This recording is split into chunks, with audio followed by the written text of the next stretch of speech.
Bonjour et bienvenue. Profitez de cette histoire, abonnez-vous et activez les notifications. Travis Holbrook avait 58 ans et suivait une routine qu'il connaissait par cœur. Chaque matin, il se levait à 6h15, préparait son café en écoutant les nouvelles locales de Phoenix en Arizona et quittait la maison à 7h30 pour se rendre au bureau de l'entreprise de logistique où il travaillait comme directeur des opérations depuis plus de 20 ans. Sa vie avec Jessica, sa femme de 56 ans, était définie par une prévisibilité confortable, bâtie sur 31 ans de mariage. Ils avaient leur maison de banlieue, 2 enfants adultes vivant dans d'autres États, et une routine qui ne connaissait que rarement de perturbations. Travis pensait connaître Jessica mieux qu'il ne se connaissait lui-même. Il avait tort. Tout a commencé un mardi d'octobre, lorsque Jessica est entrée dans la cuisine pendant le petit déjeuner avec un sourire que Travis n'avait pas vu depuis des mois. Elle était excitée, parlait vite, ses yeux brillaient d'un éclat qu'il avait oublié. Amanda, une de ses amies de longue date, fêtait son anniversaire et, avec leur autre amie Melissa, elles avaient organisé un voyage spécial pour célébrer l'événement. 3 jours à Scottsdale, dans un complexe hôtelier avec spa. Soins de beauté, bon dîner et moments privilégiés entre amis. Jessica lui montra des photos de l'endroit sur son téléphone. Un établissement élégant avec des piscines, des jardins et des chambres luxueuses. Travis a immédiatement soutenu l'idée. Il aimait voir sa femme heureuse, et ces dernières années, elle était devenue plus silencieuse, plus distante, mettant toujours cela sur le compte de la fatigue de son travail administratif dans une clinique médicale. Peut-être que ce voyage était exactement ce dont elle avait besoin. Le vendredi matin, Jessica se leva tôt, prépara soigneusement 2 valises et dit au revoir à Travis à la porte du garage. Elle portait une robe d'été légère, des sandales plates et un parfum qu'il ne reconnaissait pas. Travis l'embrassa sur le front, lui souhaita un bon voyage et la salua de la main tandis qu'elle montait en voiture et s'éloignait. Il rentra, finit son café et s'apprêtait à partir au bureau quand son téléphone vibra sur la table de la cuisine. C'était une notification de son application bancaire liée à la carte de crédit professionnel qu'il avait prêtée à Jessica pour les urgences pendant le voyage. Le message était automatique et direct.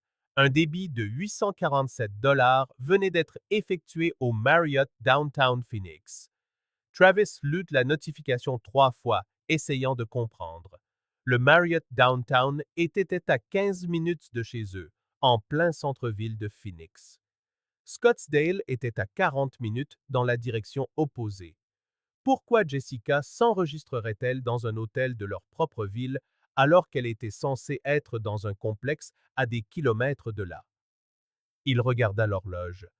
Jessica avait quitté la maison il y a seulement 12 minutes. 12 minutes. L'estomac de Travis se noua. Un mauvais pressentiment qu'il ne pouvait nommer, mais qu'il reconnaissait bien, comme si une ombre avait toujours été là et qu'il avait choisi de l'ignorer.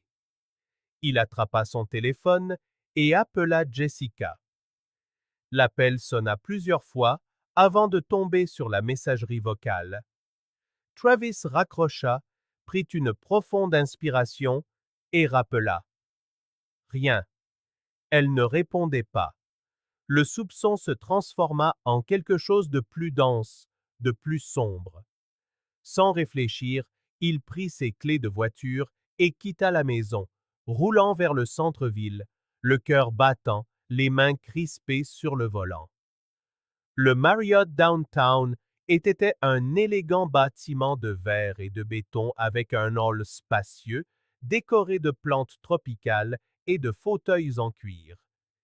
Travis se gara dans la rue, franchit la porte tournante et se dirigea vers la réception, essayant de rester calme. Il y avait 2 réceptionnistes. Il s'approcha du plus jeune, força un sourire poli et sortit son portefeuille. Bonjour, j'ai besoin d'une faveur. Ma femme s'est enregistrée ici ce matin et je viens de recevoir une notification de carte de crédit. J'essaie juste de confirmer que tout est en ordre avec la réservation. Il montra sa carte d'identité et la transaction sur l'écran de son téléphone. Le réceptionniste consulta son ordinateur, tapa quelques informations et hocha la tête. Oui, monsieur, la réservation est confirmée. Chambre 412 pour 3 nuits, au nom de Jessica Holbrook et Cameron Reed. Le nom le frappa comme une bombe. Cameron Reed. Le sang de Travis se glaça. Cameron Reed était le coach personnel de Jessica, un homme de 34 ans athlétique, au sourire facile et à la confiance en soi agaçante.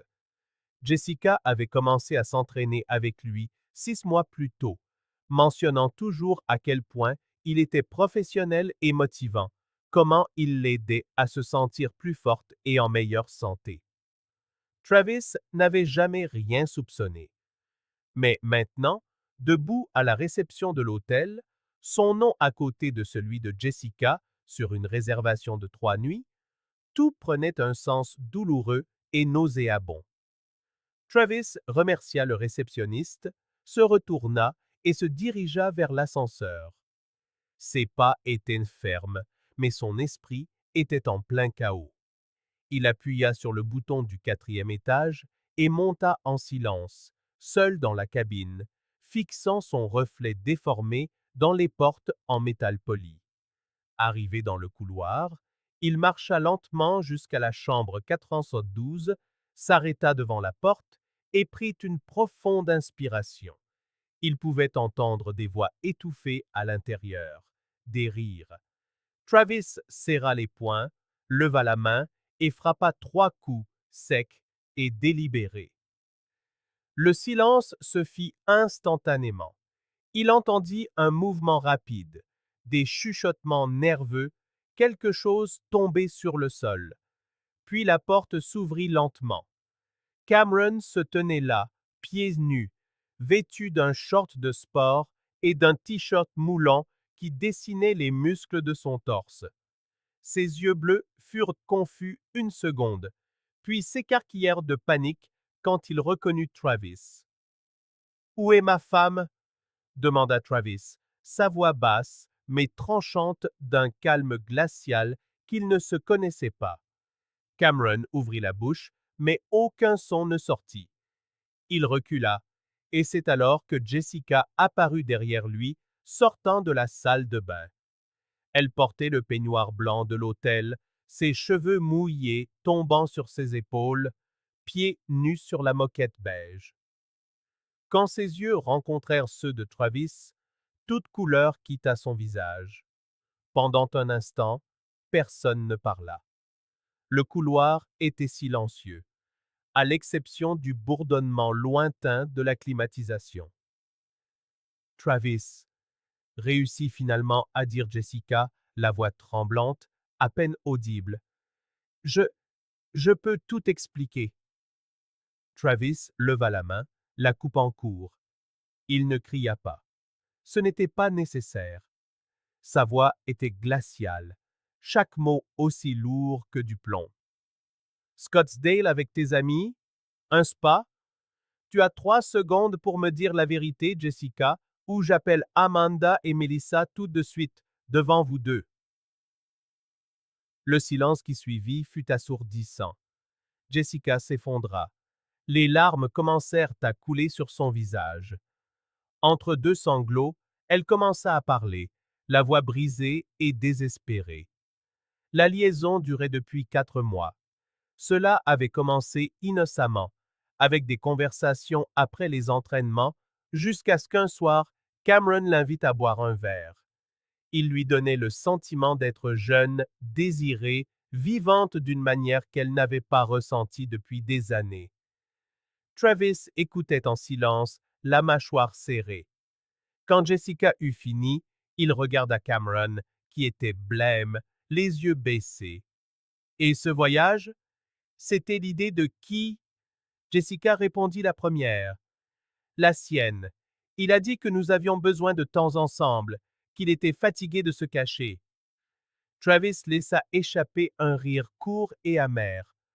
Du temps ensemble, comme c'est romantique.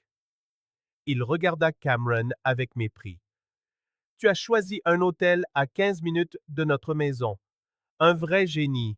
Et toi, Jessica, tu as inventé toute une histoire.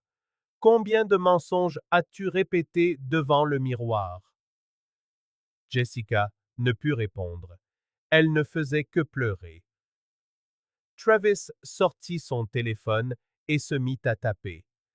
Cameron trouva enfin le courage de parler. Écoute, mec, je suis vraiment désolé.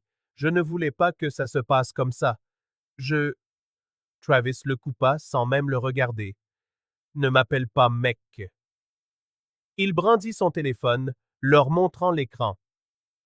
J'envoie un message à Amanda et Melissa tout de suite. Elles vont adorer savoir qu'elles ont servi d'alibi pour que ma femme puisse passer 3 jours à l'hôtel avec son coach personnel. Il marqua une pause, fixant Cameron droit dans les yeux. Ah, et à propos de cette carte de crédit que vous avez utilisée si généreusement, c'est une carte d'entreprise. Chaque transaction génère des rapports automatiques. D'ici la fin de la journée, tout mon service financier saura que tu es un gigolo fauché qui ne peut même pas payer sa propre chambre d'hôtel. Le visage de Cameron devint rouge de honte. Jessica s'avança, suppliante. S'il te plaît, Travis, ne fais pas ça. On peut parler. On peut arranger les choses. J'ai fait une erreur, je le sais, mais nous avons 31 ans de vie commune. Ça ne peut pas se terminer comme ça. Travis la regarda, et pour la première fois, elle vit dans ses yeux quelque chose qu'elle n'avait jamais vu auparavant. De l'indifférence. 31 ans, répéta-t-il lentement. Tu as raison. 31 ans de confiance, de partenariat, à construire une vie ensemble. Et tu as tout jeté pour 4 mois à la salle de sport. Félicitations, Jessica. Tu as tout échangé contre ça. Il désigna Cameron d'un geste dégoûté.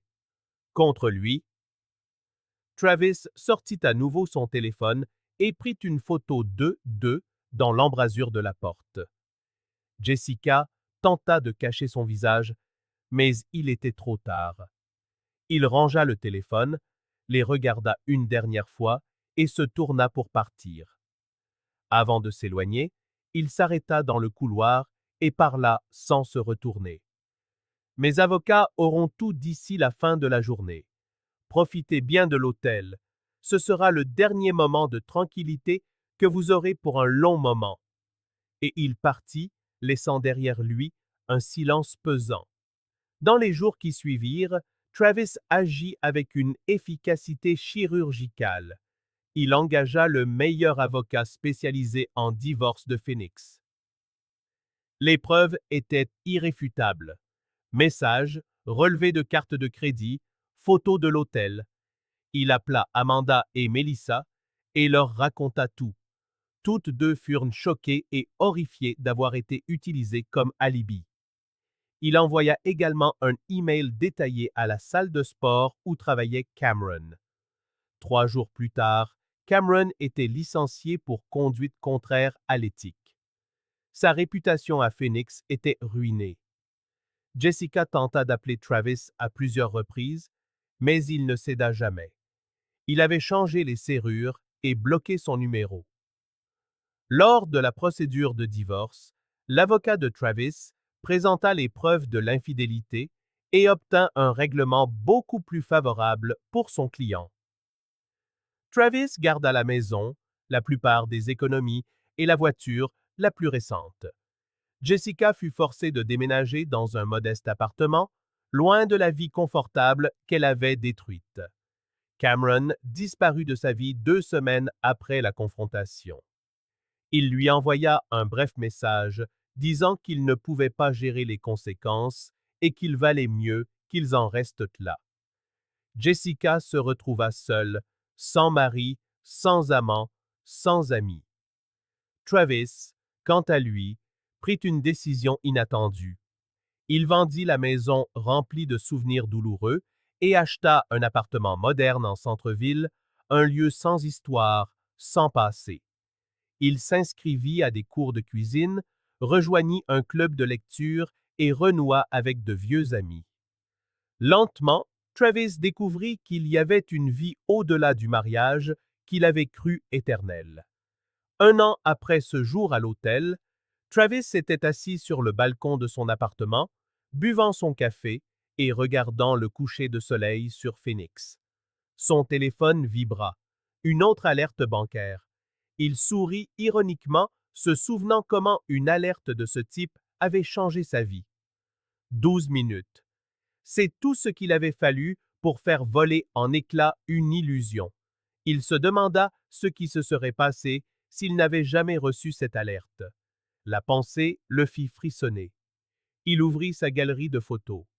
Il avait supprimé toutes les images de Jessica, mais il en avait gardé une, celle qu'il avait prise dans la chambre 412. Il ne la gardait pas par colère, mais comme un rappel que la confiance est fragile. Il fixa la photo un long moment, puis la supprima. Il n'en avait plus besoin. La leçon était gravée en lui. Ce soir-là, Travis dîna seul dans un nouveau restaurant. Il se sentit envahi par une étrange sensation, un mélange de nostalgie et de libération. L'avenir était incertain, mais pour la première fois depuis longtemps, Travis se sentait maître de sa propre histoire. Il n'était plus le mari trahi. Il était un homme qui avait affronté la vérité, aussi douloureuse soit-elle, et qui en était ressorti plus fort. En rentrant chez lui ce soir-là, il leva les yeux vers les fenêtres éclairées de son appartement. Cet espace était le sien maintenant, sans faux semblant ni promesses brisées. Et pour la première fois depuis ce jour terrible au Marriott, Travis Holbrook sourit sincèrement. Cette alerte de 12 minutes avait brisé une illusion, mais elle l'avait aussi sauvé d'une vie de mensonges. Et pour cela, étrangement, il était reconnaissant, car la vérité, aussi brutale soit-elle, est toujours préférable à un mensonge confortable. Toujours. Merci d'avoir regardé cette vidéo. Si elle vous a plu, n'oubliez pas de vous abonner à la chaîne et d'activer les notifications pour ne rien manquer. À la prochaine fois.